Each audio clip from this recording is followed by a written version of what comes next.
Bismillahirrahmanirrahim. Alhamdulillahirabbil alamin. Allahumma shalli wa sallim wa barik ala Muhammad wa ala ali Muhammad.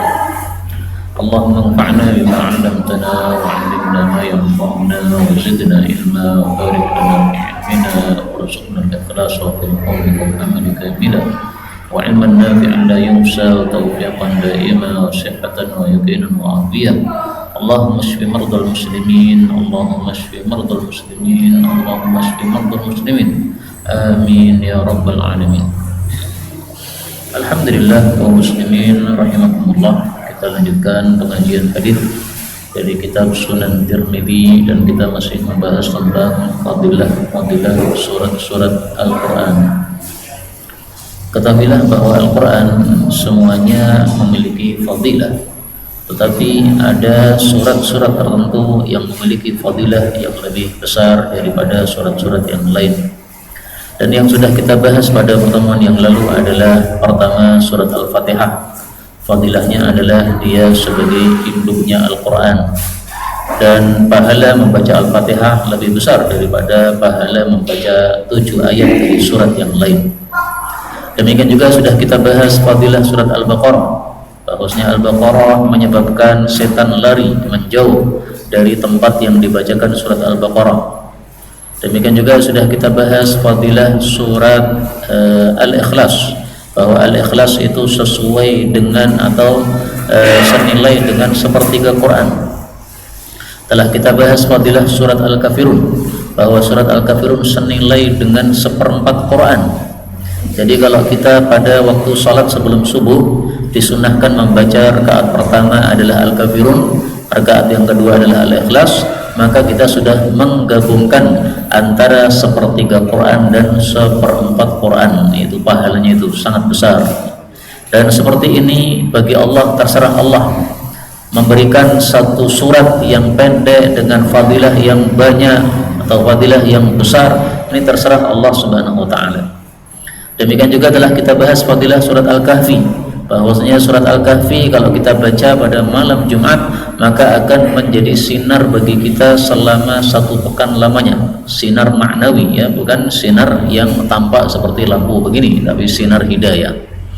Demikian juga sudah kita bahas bahwa kalau Dajjal datang maka kita bacakan 10 awal dari surat Al-Kahfi, maka itu akan menjadi tameng kita dari Dajjal. Dalam riwayat Tirmidzi bukan 10 ayat tapi 3 ayat, tapi hadisnya dhaif kata Syekh Albani, yang sahih adalah 10 ayat. Demikian juga sudah kita bahas bahwasanya surat Yasin tidak ada satupun hadis sahih tentang fadilah surat Yasin secara khusus, sehingga semua hadis yang mengatakan atau menyebutkan fadilah surat Yasin hadisnya adalah dhaif. Contohnya hadis yang mengatakan Yasin adalah jantung Quran, qalbul Quran, itu dhaif. Demikian juga yang membaca Yasin pada 1 malam maka paginya sudah diampuni oleh Allah Subhanahu wa taala, itu dhaif. Demikian juga banyak ya hadis-hadis tentang fadilah Yasin, tidak ada satupun hadis yang sahih tentang fadilahnya. Nah, sekarang kita lanjutkan bab berikutnya, bab ma jaa fi, bab tentang suratul Ikhlas, surat Al-Ikhlas 2896 dari Abu Ayyub radhiyallahu anhu. Rasul sallallahu alaihi wasallam bersabda, "Ay'jizu, apakah lemah ahadukum, masing-masing kalian, ayyaqra, untuk membaca fi lailatin, dalam semalam, thulutsal Quran, sepertiga Quran." Nah, sepertiga Quran berarti membaca 10 juz. Mana di antara kita mampu semalam baca 10 juz? Ini berat. Tapi ada ulama-ulama yang mengamalkannya. Di antaranya Imam Bukhari, beliau setiap malam tidak pernah lepas, tidak pernah tidur kecuali sudah mengkhatamkan 10 juz. Masya Allah. Nah, kita bagaimana? Nah, Rasulullah kemudian memberikan solusi, man qara'a, barang siapa yang membaca surat Allahul Wahidus Samad. Ini nama lain dari surat Al-Ikhlas. Boleh disebut surat Al-Ikhlas, boleh disebut surat As-Samad, boleh disebut surat Allahul Wahidus Samad, Allah yang Maha Esa dan dituju oleh para makhluk. Siapa yang membaca surat ini faqad qara'a, berarti sudah membaca thulutsal Quran, sepertiga Al-Quran. Nah, ini sudah kita bahas kemarin, apa maksudnya membaca sepertiga Quran. Ada 2 tafsiran. Tafsiran yang pertama adalah bahwa pahalanya seperti membaca sepertiga Quran. Jadi membaca surat Al-Ikhlas satu kali pahalanya seperti membaca 10 juz tanpa ada Al-Ikhlas padanya. Tafsiran yang kedua, bahwasanya Al-Quran itu isinya adalah 3 perkara. Isi pertama tentang akidah, tentang Allah Subhanahu wa taala. Isi kedua tentang syariah, aturan-aturan Allah Subhanahu wa taala. Isi ketiga tentang kisah-kisah. Nah, Al-Ikhlas ini bicara tentang apa? Akidah. Makanya disebut sebagai sepertiga Quran karena dia bicara satu hal dari dari 3 halnya Quran tadi, yaitu akidah, syariah sama kisah. Kemudian hadis ini menghasuh kita untuk setiap malam membaca surat Al-Ikhlas, karena Rasulullah bersabda, apakah tidak mampu seseorang dari kalian setiap malam membaca sepertiga Quran, yaitu surat Al-Ikhlas. Nah, kapan kita membaca surat Al-Ikhlas ini? Bebas. Tapi dalam hadis yang lain kita temukan dalil bahwasanya disunnahkan setiap selesai sholat fardu kita membaca muawwidzat. Muawwidzat adalah 3 kul, ya. Maka Al-Ikhlas ini kita baca bersama Al-Falaq dan An-Nas setiap selesai sholat 5 waktu. Berarti kita sudah mengamalkan hadis ini. Berikutnya 97 dari Abu Hurairah radhiyallahu anhu, dia berkata, saya datang bersama Rasulullah sallallahu alaihi wasallam, lalu beliau mendengar seseorang membaca qul huwallahu ahad Allahus samad. Maka Rasul sallallahu alaihi wasallam bersabda, wajabat, pasti. Qultu, saya bertanya, ma wajabat, apa yang dimaksud pasti ini? Qala al jannah, yaitu pasti masuk jannah. Jadi supaya kita pasti masuk jannah, maka adalah kita membaca surat Al-Ikhlas. Bagaimana kalau orang munafik baca surat Al-Ikhlas, apakah masuk jannah? Tidak. Lah terus maksudnya ini gimana? Maksudnya kalau kita membaca surat Al-Ikhlas dan meyakini isinya. Orang-orang munafik itu kalau baca hanya baca, tapi tidak meyakini isinya, sehingga tidak termasuk yang mendapat janji ini. Jadi masuk jannah gampang apa betul? Gampang, ya. Baca Quran masuk jannah, baca Al-Ikhlas masuk jannah. Dan para ulama berselisih pendapat siapa orang yang boleh dijamin boleh kita pastikan masuk jannah. Pendapat pertama, yang boleh kita jaminkan masuk jannah itu hanya para nabi, jumlahnya 124.000 nabi. Pendapat yang kedua, bahwa yang boleh kita jaminkan masuk jannah adalah siapapun yang ada dalilnya dijamin masuk jannah.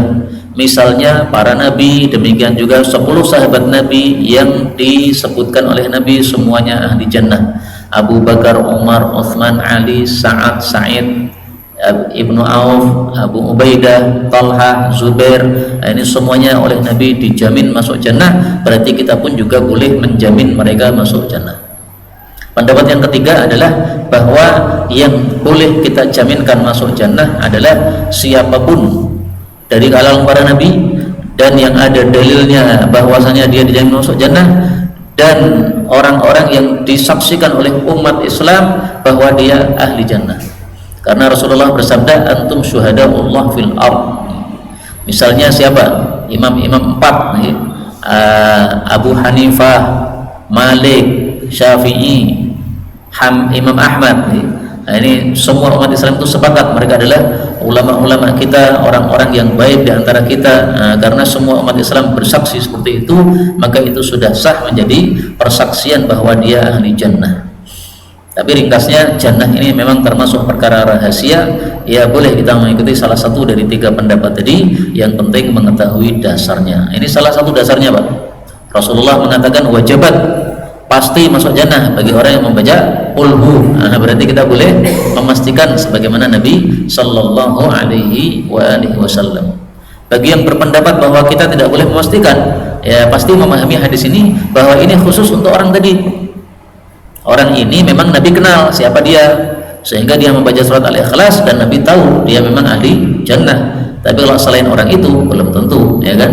Karena bisa saja seseorang munafik membaca surat Al-Ikhlas. Berikutnya 98, dan hadis ini dhaif karena ada rawi bernama Hatim bin Maimun, bahwasanya Anas bin Malik meriwayatkan dari Nabi sallallahu alaihi wasallam bersabda, "Man qara'a, siapa yang membaca kulla yaumin, setiap hari, mi'atai marrah, 200 kali, qul huwallahu ahad, maka muhya, dihapuskan anhu darinya dunubu khamsin, dosa selama 50 sanatan tahun, illa kecuali ayyakuna alaihi, bahwasanya dia menanggung dainun, hutang, maka hutangnya tetap tidak terhapus." Itu maksudnya.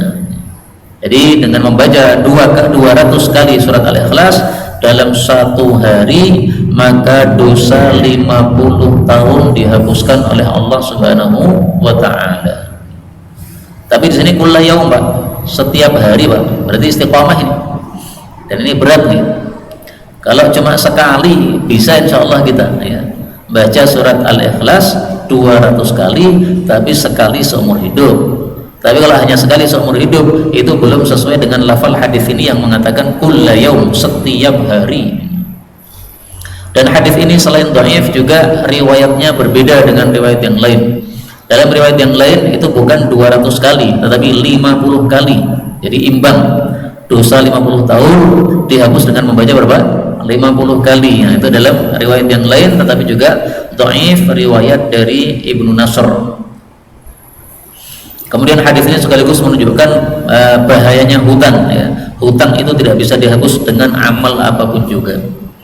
Jadi bisanya dihapusnya hutang bagaimana? Dengan melunasi atau dengan dilunaskan oleh pemberi hutangan.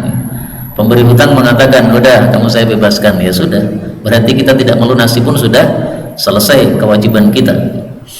Kemudian dengan sanad ini pula, berarti sanad yang dhaif, bahwasanya Nabi sallallahu alaihi wasallam bersabda, "Man arada ayyanam, barang siapa yang ingin untuk tidur ala firasyih, di atas tempat tidurnya, fanama ala yaminih, lalu tidur miring kanan, thumma qara'a, kemudian membaca qul huwallahu ahad mi'ata marrah, 100 kali, fa idza kana yaumul qiyamah, maka besok pada hari kiamat, yaqulu lahu rabbu, berkata Allah ar-rabbu, dan ar-rabbu itu salah satu nama Allah, ya abdiya, wahai hambaku, udkhul, masuklah, ala yaminika, pada sisi kananmu, al-jannata, ke dalam jannah. Ini hadisnya dhaif, tetapi boleh diamalkan, Pak. Kenapa? Karena para ulama mayoritas berpendapat hadis-hadis fadilah amal, kalau dia itu tidak bertentangan dengan kaidah syariat yang baku, maka tidak masalah untuk diamalkan. Atau dengan kata lain, hadis-hadis yang dhaif tentang fadilah amal, tapi amal itu sendiri sudah terpayungi oleh dalil umum yang sahih, nggak apa-apa. Kita disuruh baca Quran, ya kan? Al-Ikhlas termasuk Quran. Dan baca Quran itu bebas, mau tidur, bangun tidur, ketika siang, ketika malam. Nah, maka sebelum tidur kita baca 100 kali Al-Ikhlas di mana? Boleh, silahkan. Maka yang mau praktekkan nanti silahkan 100 kali Al-Ikhlas. Dan mungkin orang-orang yang tidak biasa seperti kita, belum sampai 100 wes hilang, nyawanya hilang, baru 10 wes ngantuk. Biasanya setan begitu, nggak akan rela ada orang membaca zikir banyak-banyak. Nah, mari dicoba, sekali seumur hidup nggak apa-apa. Mungkin apa? Tidak harus setiap malam. Fadilahnya apa? Masuk surga dari arah kanan. Berikutnya 99, dari Abu Hurairah radhiyallahu anhu, Rasulullah sallallahu alaihi wasallam bersabda, qul huwallahu ahad, surat Al-Ikhlas itu ta'dilu sebanding thulutsal Quran, dengan sepertiga Al-Quran. Surat Al-Ikhlas, kenapa disebut Al-Ikhlas? Artinya Al-Ikhlas itu murni. Maka disebut Al-Ikhlas karena murni, membahas tentang Allah. Tidak seperti surat Al-Baqarah, membahas tentang Allah, membahas tentang malaikat, membahas tentang Nabi Adam, macam-macam. Lalu Al-Ikhlas isinya 4 ayat, dari awal sampai akhir bicara hanya tentang Allah, maka disebut dengan nama Al-Ikhlas, murni membicarakan Allah. Dan penamaan surat itu ada 3 cara. Pertama, diambil salah satu kata yang ada di situ. Misalnya surat An-Naba, karena ada kata-kata anin naba'il azim. Yang kedua, diambil pecahan dari kata yang ada di situ. Misalnya idza sama'u syaqqat, maka diambil pecahannya menjadi insyiqaq. Infatarat diambil pecahannya menjadi infitar dan sebagainya. Yang ketiga adalah disebut nama surat karena kandungannya. Nah, surat Al-Ikhlas kandungannya tentang apa? Tentang Allah murni. Nah, berarti disebut Al-Ikhlas. Surat Muhammad disebut juga surat Qital, peperangan. Kenapa? Karena kandungannya tentang perang. Surat At-Taubah disebut juga surat Bara'ah, disebut juga surat Fadhihah. Kenapa? Karena kandungannya itu membuka aibnya orang-orang munafik.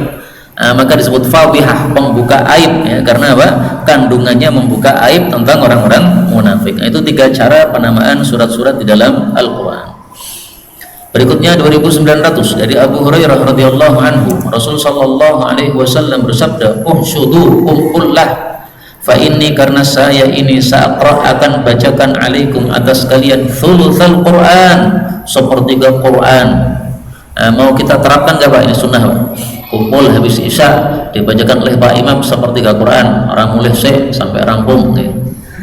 Qala fahasada, lalu kumpullah man hasada, orang-orang yang kumpul. Lalu Nabi SAW keluar dari rumahnya, lalu beliau membaca Qul huwallahu ahad sampai selesai maksudnya. Kemudian beliau masuk rumah. Nah, para sahabat masih menunggu Pak. Ini belum sepertiga Quran nih, baru 1 surat nih, kita tunggu dulu. Nanti Nabi pasti akan keluar lagi, akan ngatamkan 10 juz untuk kita.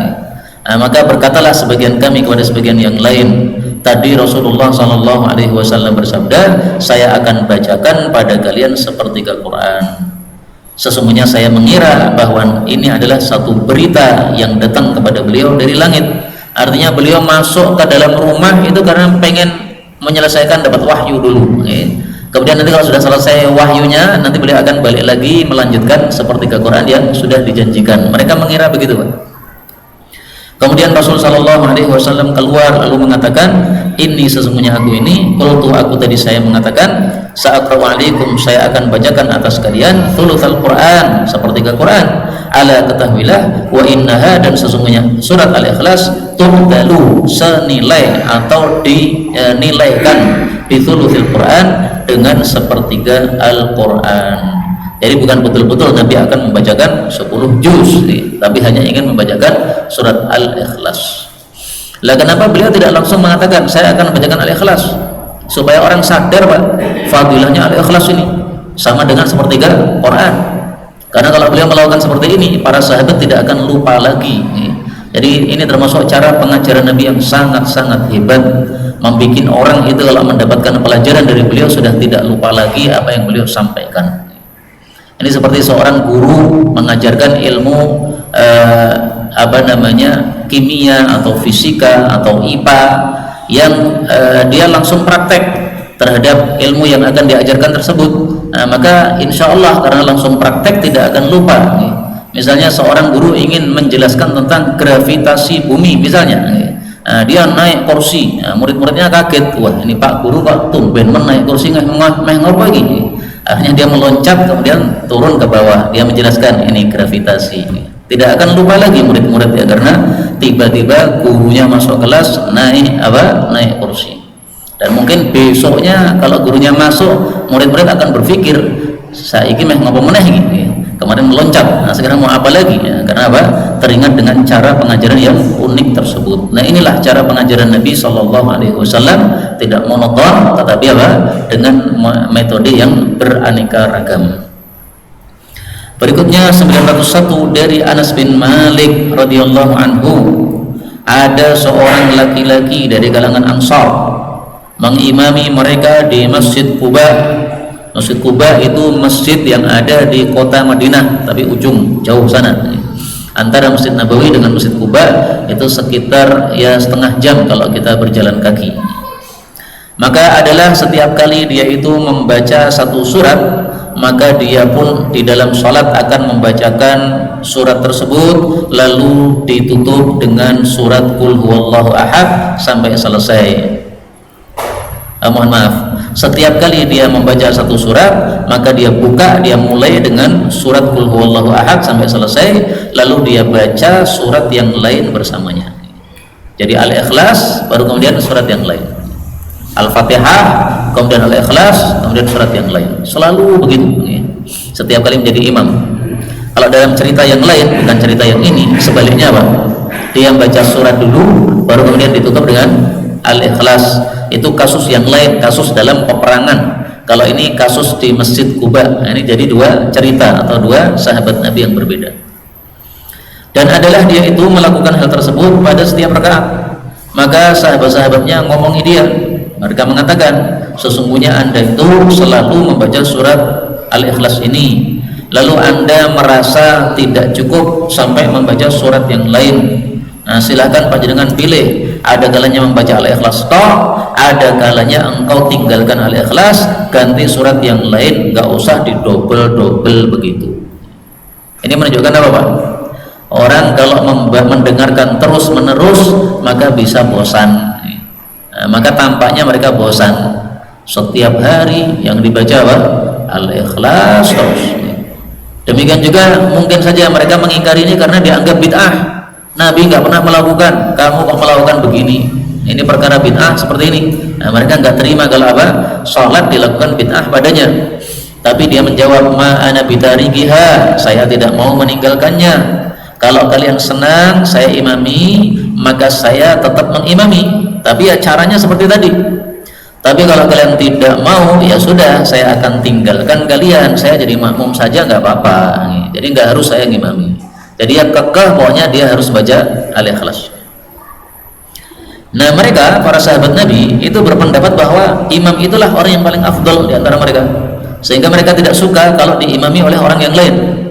Akhirnya mereka ketika Nabi SAW datang kepada mereka, maka mereka mengabari kepada Nabi SAW. Dan ini kebiasaan Nabi setiap hari Sabtu, Pak. Setiap hari Sabtu dari Masjid Nabawi beliau menuju ke Masjid Quba. Kadang naik kendaraan kuda, kadang naik jalan kaki. Karena itu yang bisa ke Madinah silahkan berjalan kaki ke Quba, atau pas pulangnya jalan kaki. Naik dokar ketika berangkat, bayar 10 real, nanti pulangnya jalan kaki sekitar setengah jam tadi, atau 45 menit lah kalau jalan kaki. Ini karena apa? Dilakukan oleh Nabi Sallallahu Alaihi Wasallam. Lalu Nabi bersabda, ya fulan, wahai fulan, si imam tadi, ma yamna'uka, apa yang menghalangi engkau, mimma ya'muru, dari apa yang diperintahkan, bihi, terhadapnya, ashabuka, oleh sahabat-sahabatmu.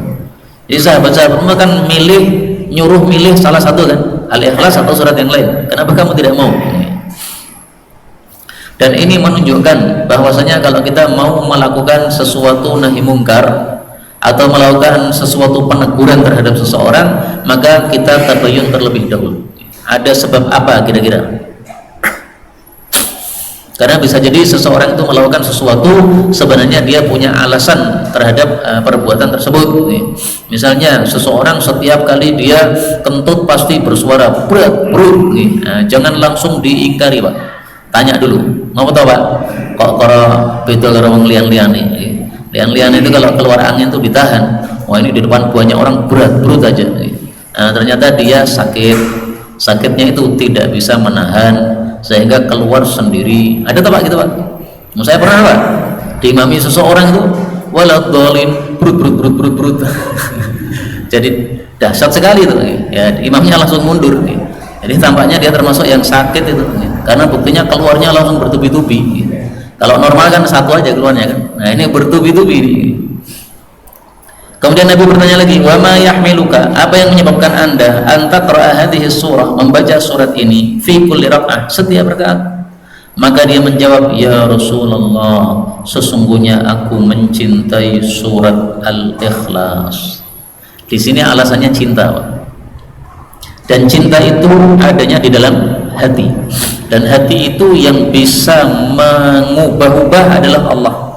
Nah, sehingga kalau seseorang itu tiba-tiba cinta pada Al-Ikhlas, mau diubah susah, Pak. Memang dia sudah cinta. Ada orang laki-laki senang dengan perempuan, padahal menurut kita misalnya nggak cantik. Nah, bisa aja, karena apa? Dia memang tidak bisa menguasai hatinya, sehingga apa? Muncul cinta tadi. Nah, demikian juga di sini, saya cinta dengan Al-Ikhlas. Dalam kasus yang lain yang tadi saya ceritakan, di dalam kasus peperangan itu yang mengimami dengan surat Al-Ikhlas juga, itu dia menjawabnya li'annaha sifatur rahman, karena surat Al-Ikhlas itu adalah bicara tentang sifat Allah. Nah, sehingga dia cinta dengan surat Al-Ikhlas gara-gara apa? Kandungannya tentang Allah. Dia senang dengan Allah Subhanahu wa taala, Allah yang maha lembut, yang maha kuasa dan sebagainya. Nah, sehingga dia cinta dengan surat Al-Ikhlas karena kandungannya. Maka Rasul sallallahu alaihi wasallam bersabda, "Inna hubbaha", sesungguhnya cinta kepada surat Al-Ikhlas, adkhalakal jannah, menyebabkan kamu masuk jannah. Dan ini tidak hanya surat Al-Ikhlas saja, Pak. Semua surat kalau kita cintai yang menyebabkan masuk jannah, karena kita membaca terus-menerus, dan dengan sebab membaca terus-menerus pahalanya sangat banyak. Pahalanya berapa? Nanti akan ada di bawah ya, berapa pahala yang kita dapatkan dengan membaca Al-Quran. Kemudian diriwayatkan juga dari Anas bin Malik bahwasanya ada seorang laki-laki berkata, "Ya Rasulullah, sesungguhnya saya mencintai surat ini, Qul huwallahu ahad." Maka beliau bersabda, "Inna hubbaka iyyaha", sesungguhnya cintamu pada Al-Ikhlas, yudkhilukal jannah, memasukkanmu ke dalam jannah. Mudah-mudahan semua kita masuk jannah tanpa hisab, tanpa adab. Amin ya rabbal alamin. Berikutnya bab ma jaa fil muawwidzatain, bab tentang dua surat perlindungan. Yang dimaksud dua surat perlindungan itu adalah qul a'udzu birabbil falaq dan qul a'udzu birabbin nas. Kenapa disebut perlindungan? Karena ada a'udzu, aku berlindung kepada Allah Subhanahu wa taala. Hadis 902 dari Uqbah bin Amir Al-Juhani, Nabi sallallahu alaihi wasallam bersabda, "Qad sungguh anzalallahu, Allah telah turunkan alayya padaku ayatin, beberapa ayat, lam yura mithluhun, yang tidak pernah terlihat semisal ayat-ayat ini." Maksudnya apa? Enggak ada tandingannya. Apa itu yang dimaksud ayatnya? Yaitu qul a'udzu birabbin nas, sampai akhir surat dibaca oleh Nabi sallallahu alaihi wasallam. Dan qul a'udzu birabbil falaq, sampai akhir surat dibaca oleh Nabi sallallahu alaihi wasallam. Apakah hadis ini menunjukkan berarti Al-Falaq dan An-Nas adalah surat paling top dalam Quran? Tidak. Karena sudah ada dalil yang tegas sebelum ini bahwa surat yang paling afdol dalam Quran itu Al-Fatihah, habis itu kemudian Al-Baqarah. Lah terus ini gimana? Katanya lam yura mithluhun, enggak ada tandingannya. Ini maksudnya tidak ada tandingannya dalam bab perlindungan. Jadi kalau kita berlindung kepada Allah, paling bagus dengan membaca Al-Falaq dan An-Nas. Panjenengan sakit, khawatir mati, pernah nggak Pak khawatir mati Pak? Karena pernah ada orang datang kepada saya, "Ustaz tolong didoakan." Ngapa Pak kok didoakan? "Saya khawatir mati." Masya Allah. Lah kenapa kok khawatir mati? Dada saya ini sering sesek. Saya bayangkan kalau saya mati nanti anak saya gimana, istri saya gimana. Nah, saya jawab, nggak usah takut Pak, yang memberikan rezeki anak istri bukan panjenengan, itu semuanya adalah Allah Subhanahu wa ta'ala. Ini nggak usah takut nih. Kalau mau berlindung kepada Allah, nah yang paling cakep itu dengan membaca Al-Falaq dan An-Nas. Pernah Pak, saya salat kemudian ada apa itu tawon keliling-keliling di atas kepala saya. Takut saya Pak, wah diantep lumayan gitu. Maka saya ganti suratnya Pak. Suratnya saya ganti Al-Falaq sama An-Nas. Kenapa? Karena inilah surat yang paling bagus untuk perlindungan. Nah setelah tawon tadi mendengar saya membaca Al-Falaq dan An-Nas, lalu kemudian dia pergi Pak.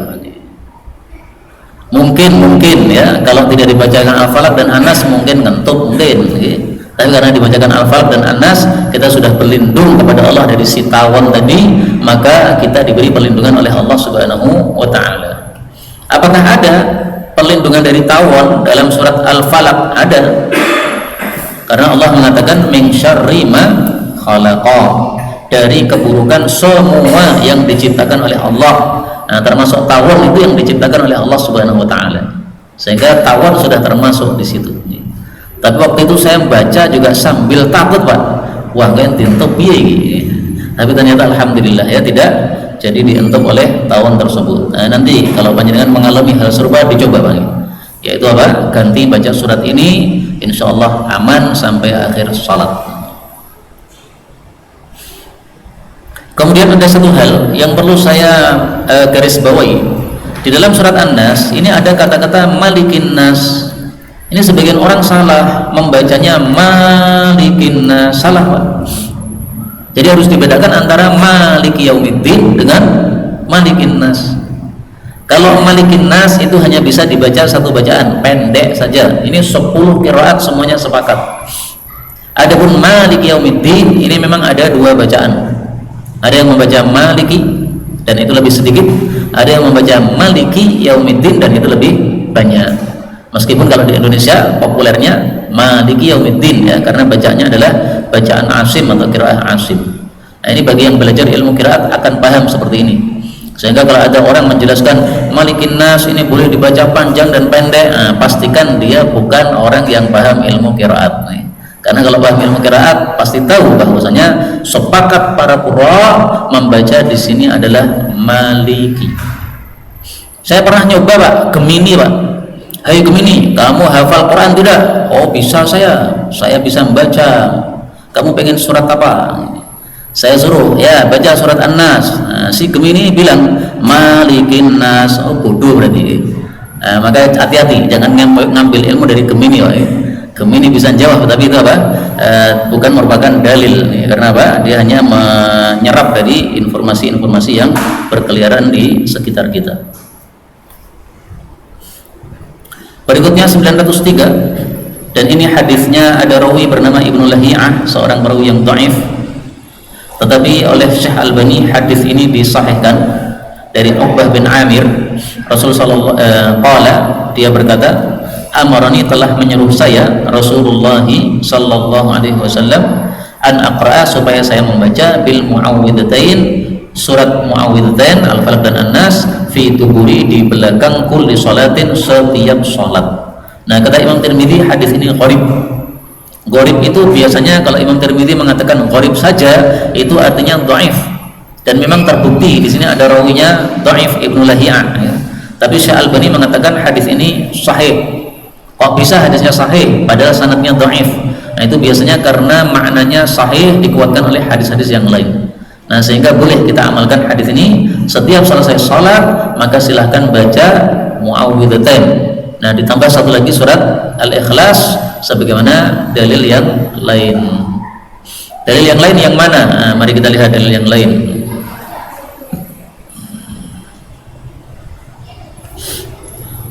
Bil muawwidzat.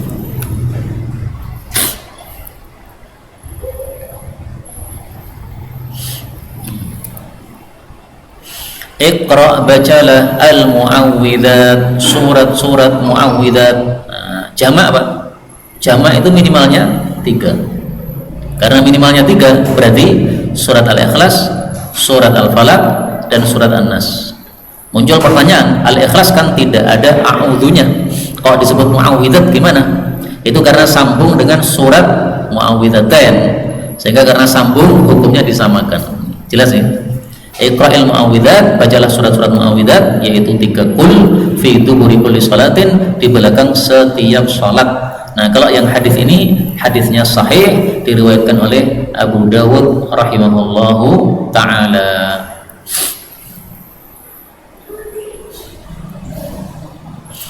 Tapi memang ada dua pendapat para ulama. Pendapat pertama mengatakan bahwasanya yang dibaca itu hanya 2 surat, yaitu apa? Al-Falaq sama An-Nas. Ini Pak, Al-Muawwidzat itu maksudnya Al-Falaq sama An-Nas. Lah katanya jamak itu harus 3, ini kan cuma 2. Nah, sebagian ulama berpendapat bahwa jamak itu 2 sudah dianggap jamak. Tapi pendapat yang populer 3 itu baru disebut jamak. Pendapat yang kedua, Al-Ikhlas tagliban. Nah, yang dibaca itu 3 surat, yaitu plus Al-Ikhlas. Nah, sementara Al-Ikhlas disebut muawwidzat karena dia nyambung dengan muawwidzat tadi. Ini adalah penjelasan dari Al-Imam Al-Munawi rahimahullah ta'ala, dan beliau seorang ulama yang sangat populer, dan beliau di akhir hayatnya buta matanya sehingga kitab-kitabnya itu dilanjutkan oleh anaknya, Pak. Dan ini pentingnya menjadi penerus para ulama. Jangan sampai bapaknya alim, anaknya nggak alim, ilmunya putus. Paling bagus ya bapaknya alim, anaknya juga alim, nah, sehingga berlanjut terus ilmunya, turun temurun. Misalnya Ibnu Taimiyah, nah itu terkenal Pak, Alu Taimiyah itu orang handal semua. Kakeknya ini seorang ulama besar, kemudian anaknya juga berarti bapaknya ya itu ulama besar lagi. Nah cucunya ini yang paling besar, sehingga ini turun temurun ya, orang besar. Tapi karena cucunya terlalu besar, akhirnya sinarnya bapaknya padam. Artinya bapaknya jadi kurang populer karena anaknya terlalu populer. Sebenarnya ketika anaknya ini belum besar, bapaknya sudah populer.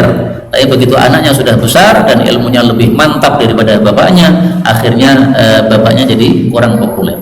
Tapi semuanya adalah ulama-ulama besar. Nah kembali ke sini ya, ini adalah penjelasan dari Imam Munawi, seorang ulama besar, dan anaknya pun juga seorang ulama yang besar. Kemudian di sini dikatakan dibaca setiap sholat. Sholatnya sholat apa ini? Kata Imam Munawi, sholatin minal khamsi, sholat dari 5 waktu. Jadi Nabi mengatakan setiap sholat, tapi oleh beliau ditafsiri sholat 5 waktu. Kok bisa beliau tafsiri sholat 5 waktu? Nah, beliau tafsiri sholat 5 waktu karena ada hadis yang lain, tuburi kulli sholatin maktubatin. Barang siapa yang membaca ayat kursi di belakang setiap sholat fardu, maka tidak akan tercegah dari masuk surga kecuali harus melewati mati dulu. Hadis riwayat Nasai. Nah, berarti disamakan oleh Imam Munawi. Sama kan yang tadi membaca setelah sholat, di sini juga membaca setelah sholat. Nah, berarti al-mutlaq yuhmal 'alal muqayyad. Yang tidak dijelaskan rinci dipahami dengan hadis yang menjelaskan rinci. Demikian apa cara para ulama kita memahami hadis-hadis Nabi Sallallahu Alaihi Wasallam. Jadi prakteknya bukan setiap sholat sunnah ya, tapi sholat fardu 5 kali ini kita baca muawwidzat. Kemudian berikutnya bab majaa fi, bab tentang fadli qari'il Quran, fadilah pembaca Quran. 904 dari Aisyah radhiyallahu anha berkata, Rasulullah sallallahu alaihi wasallam bersabda, alladzi, orang yang yaqra'ul Quran, membaca Quran, wa huwa mahirun bih, sementara dia itu pandai lihai dengan Al-Quran, itu adalah ma'as safarah, bersama malaikat-malaikat utusan Allah. Ada juga yang mengartikan malaikat-malaikat pencatat. Pencatat yaitu orang-orang yang ditugasi oleh Allah untuk mencatat amal manusia maupun yang lain. Al-kiram, malaikat-malaikat yang mulia di hadapan Allah. Mulia karena tidak pernah berbuat maksiat, tidak seperti kita. Al-bararah, yang taat-taat kepada Allah Subhanahu wa taala. Diambil dari kata-kata bir, ya, birrul walidain, taat kepada orang tua. Nah, bararah taat kepada Allah Subhanahu wa taala. Walladzi, adapun orang yang yaqra'uhu, membaca Al-Qur'an, wa huwa syadidun alaih, sementara Quran itu susah baginya, wa huwa alaihi syaqqun, dan Quran itu baginya adalah berat, falahu ajran, maka dia mendapatkan 2 pahala. Jadi enggak ada ruginya membaca Quran, lancar maupun tidak lancar. Yang dimaksud mahir di sini kata Imam Nawawi adalah yang hafalannya sudah mutqin, sehingga membaca 30 juz itu sama dengan membaca Al-Fatihah, Pak. Nah, kalau kita mengikuti penjelasan Imam Nawawi ini, berarti ya rata-rata kita belum termasuk yang mahir. Mahirnya cuma ketika membaca lewat tulisan. Nah, itu belum disebut mahir karena hafalannya belum kuat. Itu kalau kita pakai apa? Tafsiran Imam Nawawi rahimahullah. Tapi mudah-mudahan yaqra' di sini tidak harus secara hafalan ya. Mudah-mudahan meskipun kalau hafalan tidak lancar, tapi kalau membacanya lancar meskipun dengan melihat tulisan, mudah-mudahan termasuk yang kelompok pertama ma'as safaril kiramil bararah. Tapi saya jujur ya, kalau penjelasan Imam Nawawi, mahir di sini adalah yang mahir di dalam hafalannya. Jadi hafalannya mutqin, sehingga tidak plegak-plegu, tidak ragu-ragu, tapi lancar seperti anak panah yang dilepaskan. Nah, itu orang-orang syangkit itu biasanya mereka hafalnya lancar-lancar, karena setiap hari sudah dibiasakan 1 halaman itu diulang sampai 100 kali. Orang-orang sungguh-sungguh mereka, Pak. Tidak seperti Indonesia ya. Indonesia apa, orangnya malas-malas nih, sehingga kalau disuruh ngulang 100 kali mungkin sudah bosan, baru 10 kali sudah bosan. Nah, mereka tidak kenal bosan ya, 100 kali pun disuruh oleh gurunya akan diulang-ulang. Kemudian yang membaca Qur'annya masih belum lancar, pahalanya double 2. Kenapa? Karena 1 pahala membaca Quran, 2 pahala susah. Jadi susah dalam ibadah itu ada nilai pahalanya, Pak. Sebagaimana disebutkan dalam hadis yang lain, Rasulullah sallallahu alaihi wasallam bersabda, "Ala qadri nasabik, innalaki minal ajr." Kamu dapat pahala ala qadri nasabik, sesuai lelah kamu. Jadi kamu beribadah lelah. Nah, lelahnya itu akan menimbulkan pahala di hadapan Allah Subhanahu wa taala. Lelahnya dahsyat, pahalanya dahsyat. Lelahnya dikit, pahalanya dikit. Sehingga saya itu pernah mikir, Pak, enaknya kalau berangkat pengajian seperti ini naik mobil atau naik motor ya. Kalau naik mobil kan enak itu, Pak. Nah itu kira-kira pahalanya gimana tuh ya? Apakah jadi berkurang karena nyaman, enak? Kalau naik motor apalagi hujan turun harus pakai mantol, nah, maka kan lebih berat itu. Nah, tapi para ulama menyarankan ya, untuk mendapatkan pahala seperti ini tidak usah takalluf, tidak usah dipaksakan ya. Misalnya panjenengan sholat tahajud pada waktu musim panas pakai jaket paling tebal supaya keringetan, nah itu namanya takalluf, nggak usah begitu. Misalnya lagi pas musim dingin, musim hujan, sholat tahajud malah pakai baju yang paling tipis sampai menggigil kedinginan supaya tambah berat, nggak perlu begitu. Itu namanya takalluf, nggak usah takalluf. Allah mengatakan wa ma ana minal mutakallifin, saya tidak termasuk orang-orang yang takalluf. Takalluf itu apa? Memaksakan diri sesuatu yang semestinya tidak usah dipaksakan. Berikutnya 905. Ini juga dhaif karena ada rawi bernama Hafs bin Sulaiman dari Ali radhiyallahu anhu. Rasul sallallahu alaihi wasallam bersabda, "Man qara'al Qur'an," barang siapa yang baca Quran, wastadharahu, dan dia hafal Quran. Istadhara itu adalah dhahrul ghaib ya, maksudnya apa? Hafal di luar kepala. Kalau bahasa kita luar kepala ya, kalau orang Arab dhahril qalb. Fa ahalla, lalu dia menghalalkan halalahu, yang halalnya, wa harrama haramahu, dan mengharamkan yang haramnya, maka adkhalahu Allah bihil jannah, Allah pun memasukkan dia dengan sebab itu ke dalam jannah. Wa syafa'ahu, dan Allah menerima syafaat dia fi asyratin, pada 10 orang, min ahli baitih, dari keluarga ahlul baitnya, kulluhum, masing-masing dari 10 orang tadi, qad wajabat lahun nar, telah pasti baginya masuk neraka, alias dia itu pelaku dosa besar, pasti masuk neraka. Tetapi gara-gara kerabatnya yang hafid Quran tadi, hafid Quran dan dia mengamalkan isi Quran, apa? Yang halal dikatakan halal, yang haram dikatakan haram, berarti mengamalkan isi Quran. Maka 2 syarat ini, hafal sama mengamalkan isinya, menyebabkan dia berhak untuk memberikan syafaat sampai 10 orang. Tapi sayangnya hadis ini derajatnya dhaif karena ada rawi bernama Hafs bin Sulaiman ini.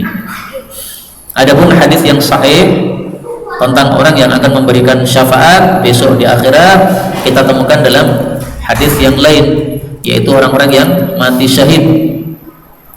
Rasulullah bersabda, "Asy-syahid yashfa'," orang yang mati syahid itu memberikan syafaat fi sab'in, pada 70 orang, min ahli baitih, dari ahlul baitnya. Hadis riwayat Abu Dawud dan Ibnu Hibban, sahih. Ini sahih yang ini, Pak.